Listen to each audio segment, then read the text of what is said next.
Hey everybody, Josh Gibson here. Today I'm going to talk to you a little bit about my life and the two parents I had that were actual carnies. Now you won't hear that come out of a lot of people's mouths, and a lot of people don't want to admit if they're actual carnies. But I'm proud to say my parents are carnies. Now you look at them today, you probably won't be able to tell. So that's what we're going to talk about. We're going to talk about the life, the love, and just the determination they had for not only themselves but for me to make sure that I had a better life than they did. Well, still to this day I still learn things about my father and just where he came from, being that he was the one that really grew up in the carnival and everything. Well, my mother so happened to meet him in Chicago, Illinois, and they kind of just hit it off from there. And you'd think of like a fantasy or fairy tale thing, not without all the, I don't want to say romance, but they ran off together in the carnival, did that for a few years, and actually went to the Bahamas, where my father found out he did not like to fly, and my mother found out she was pregnant, and it was with me.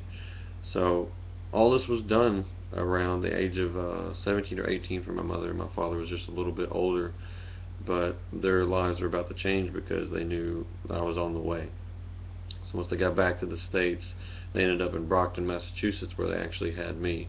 And I think that's really when it kicked in, where they needed to really plan out their lives and make sure that I would have a better life than they did.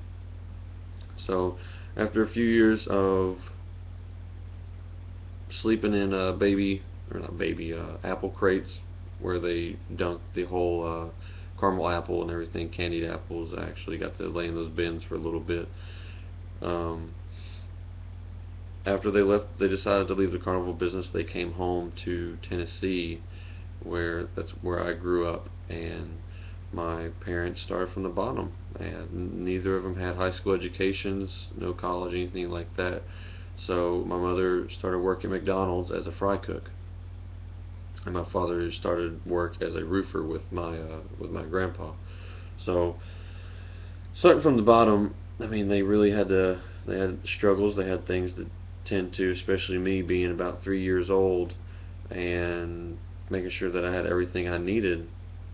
It was really the love that they had for one another, and especially for me, that they began to uh, become better at what they do. You look at my father now, you look at this gentleman, you would not think he's a carny at all, because he's a master of trades. He can do anything around the house that you need him to. Any yard work, you name it, he can build it.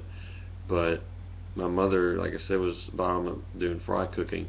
She is now a district manager for about 4 McDonald's. And just through the love that they have for one another, they kept pushing and making sure that I had everything I had. And it was really just the determination that I saw growing up, that these two people that were raising me really showed me that I had some big shoes to fill. So on that, I really pushed so I could finish my education, finish high school for one thing, and that was out of the way. And after that, I mean, I started college and realized how expensive it was, and joined the Air Force. And now 5 years later, I'm still doing it, still doing college, and they are very proud of me to say that I'm their son because of all I've done so far in the military, let alone school. Um, so it just goes to show you, through through two people living with each other, I mean, just the life that they had. I never knew where they came from until, I mean, I got a little older and asked, but, and the love that they shared for me, making sure I had everything I had, and especially the determination to be sure that I would have a better life than they did. It doesn't matter where you come from.